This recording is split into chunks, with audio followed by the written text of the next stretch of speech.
روشنی دھیمی ہے، جیسے کسی تباہ شدہ بستی میں سورج غروب ہونے کے قریب ہو۔ بمباری کی ہلکی ہلکی گونج سنائی دے رہی ہے۔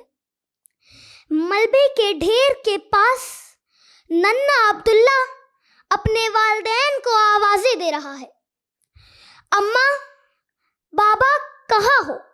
آ جاؤ کہ یہ دلخراش مناظر میری آنکھوں کا نور اور دل کا قرار چھین رہے ہیں۔ آ جاؤ کہ اپنے نور نظر کو سینے سے لگا لو، زخموں سے خون رس رہا ہے، اعصاب شل، بھوکو پیاس سے روح ہلکان، قدموں میں زخم اور بارود کی بو مجھ پر سانسیں تنگ کر رہی ہے۔ آ جاؤ کہ میرا اس دنیا میں آپ کے سوا کوئی نہیں۔ عبداللہ نہیں جانتا کہ ہاتھوں سینے والے بنا بنا کر کھانا کھلانے والی ماں کا بازو تو کب کا تن سے جدا ہوا دور ملبے تلے دبا ہے، جس باپ کی پیٹھ پر سوار ہو کر عبداللہ گھوڑ سواری کیا کرتا تھا۔ نہیں جانتا کہ ہونے والی بمباری میں اس کے اعضاء بکھر چکے ہیں۔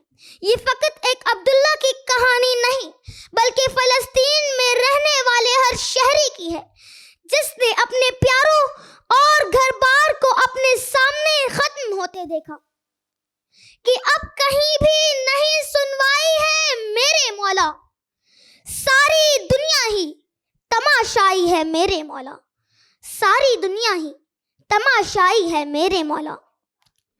امت مسلمہ کا جسد واحد ہونا اور عضو واحد کا تڑپنا تو سارے جسم کا درد بن جانا اب صرف ایک مثال بن کر رہ گیا ہے علی وقار۔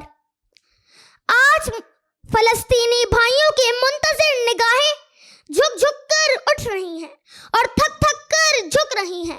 آج سلطان صلاح الدین ایوبی کی شکستہ قبر ہم سے پوچھ رہی ہے کہ کہاں گئے تیری تربت کے وارث، کہاں گئے وہ جنہوں نے آتش کدہ فارس کو ٹھنڈا کیا، وہ جنہوں نے ظلم و استبداد کی چٹائیوں کو ریزہ ریزہ کیا۔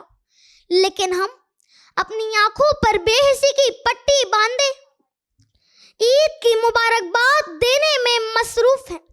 انس شریف غزہ کے مشہور صحافی کا ٹویٹ پوری امت مسلمہ کے منہ پر تماچا ہے کہ ہمیں معاف کرنا، ہم نے اپنی آہو بکا سے تمہارے آرام میں خلل ڈالا، دراصل ہم ذبح ہو رہے تھے اور مر رہے تھے، غلطی ہو گئی۔ دودھ پیتے بچوں کے بھی کچھ خواب ہوا کرتے ہیں، جنگ لڑنے کے بھی آداب ہوا کرتے ہیں۔